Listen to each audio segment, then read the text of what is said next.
ஹே அஸ்ஸலாமு அலைக்கும். நான் ஏகே. இன்றைக்கு என்ன வீடியோ பார்க்க போகிறேன்டா, ஒரு சிம்பிளான பிகினருக்கு யூஸ்ஃபுல்லான ஒரு வீடியோன்னு தான் நாங்கள் இன்றைக்கு பார்க்க போகிறேன். முக்கியமாக பிகினருக்கு செய்யலும். இன்றைக்கு நாங்கள் என்ன சாஃப்ட்வேர் பார்க்க போகிறோன்னு சொன்னால் ஃபோட்டோஷாப் தான். இப்போ நாங்கள் டிசைனை ஸ்டார்ட் பண்ணுவோம்.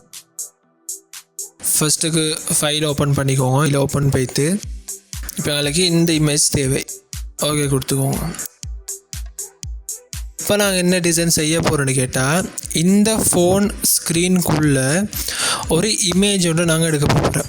அந்த இமேஜ் எப்படி எடுக்க போகிறேன்னு தான் நான் பார்க்க போகிறேன். ஃபஸ்ட்டு பென் டூலை கிளிக் பண்ணிக்கோங்க. பென் டூலால் இந்த 4 மூலையும் கிளிக் பண்ணிக்கோங்க.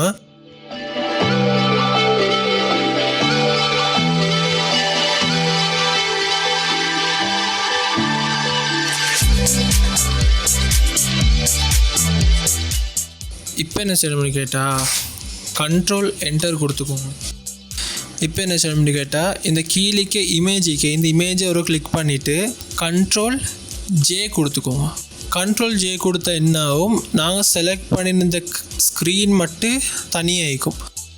இந்த லேயர்கிட்ட இங்கே ஒரு ஐ உண்டிக்கா, இந்த ஐயை கிளிக் பண்ணினா இந்த பாருங்க, அந்த பேக்ரவுண்ட் மட்டும் இல்லை போய்ட்டு எங்களுக்கு இந்த இமேஜ் எங்களுக்கு விசிபிள் ஆகுது. இப்போ என்ன செய்யணும்னு கேட்டால் இந்த லேயரில் இந்த இடத்துல வச்சு ரைட் கிளிக் பண்ணி கன்வெர்ட் டு ஸ்மார்ட் ஆப்ஜெக்ட் அன்றைக்கி இதை கிளிக் பண்ணுங்கள். இதை கிளிக் பண்ணிவிட்டு இந்த இடத்துல டபுள் கிளிக் பண்ணினா எங்களுக்கு அந்த ஸ்க்ரீன் மட்டும் வேறொரு பேட் ஓப்பன் ஆகும். இப்போ என்ன செய்யணும், எங்களுக்கு இந்த தேவையான இமேஜை இப்படி கிளிக் பண்ணி இப்படி எடுத்து போட்டோம்டா இப்போ அந்த இமேஜ் எங்கே இந்த ஸ்க்ரீன் விழுந்துடும். இப்போ என்டர் கொடுத்துக்கோங்க. என்டர் கொடுத்துட்டு இந்த ஃபர்ஸ்ட் இமேஜுக்கு இப்போ நாங்கள் போட்ட இமேஜுக்கு மேல் கர்சரை வச்சு ஆல்ட்டை கிளிக் பண்ணுங்கள். ஆல்ட்டை கிளிக் பண்ணினா இந்த மாதிரி இந்த கர்சர் இந்த மாதிரி சேஞ்ச் ஆகும். இப்போ கிளிக் பண்ணினா இந்த ஃபர்ஸ்ட்லிக்கு இந்த இமேஜ் இந்த ஸ்க்ரீனுக்குள்ளே ஆகிடும். இவத்துட்டு பாருங்கள், இந்த எரவுண்டிக்கு லைட்டாக சின்ன எரவுண்டு, அந்த எரவோட அர்த்தம் இந்த இமேஜ் இந்த ஸ்க்ரீனுக்குள்ளே பெய்த்துட்டு என்ற மாதிரி தான் இந்த சிம்பிளோட மீனிங். இந்த ஃபர்ஸ்ட் லேயரை செலக்ட் ஆகி கட்டும். இப்போ கண்ட்ரோல் டீ கொடுத்துக்கோங்க. கண்ட்ரோல் டீ கொடுத்த என்னன்னு கேட்டால் இந்த இமேஜை எங்களுக்கு வேணுமான ஒரு இடத்துல மூவ் பண்ணிக்கொள்ளலும். இந்த மாதிரிலாம் மூவ் பண்ணிக்கொள்ளலும். ஆனால் இப்போ எங்களுக்கு இந்த ஸ்க்ரீன் சைடுக்கு இதை நாங்கள் ரொட்டேட் பண்ணிக்கொள்வோம். இந்த இமேஜ் எங்கே ஈக்குவல்மெண்ட்டு நாங்கள் ஃபிக்ஸ் பண்ணிவிட்டு என்டர் கொடுத்து கண்ட்ரோல் எஸ் கொடுத்துக்கோங்க. Just control S.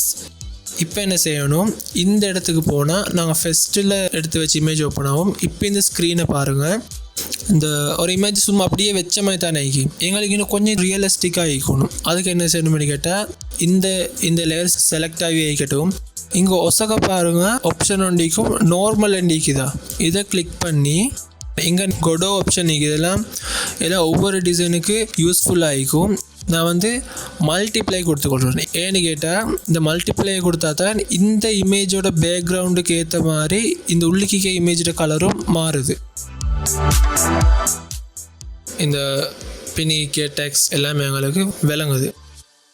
இவ்வளோ தான் டிசைன். இந்த டிசைன் உங்களுக்கு நல்லா இருந்ததுன்னு சொன்னால் லைக் பண்ணுங்கள், எப்படி இருந்ததுன்னு சொல்லி கமெண்ட் பண்ணுங்கள். இதே மாதிரி யூஸ்ஃபுல்லான சிம்பிளான டிசைன்கள் தெரிஞ்சுக்கொள்ளணுமெண்டா க்ரீன் ஹெவன் சேனலை சப்ஸ்கிரைப் பண்ணுங்கள். இன்னொரு வீடியோவில் பார்க்க. அஸ்ஸலாமு அலைக்கும்.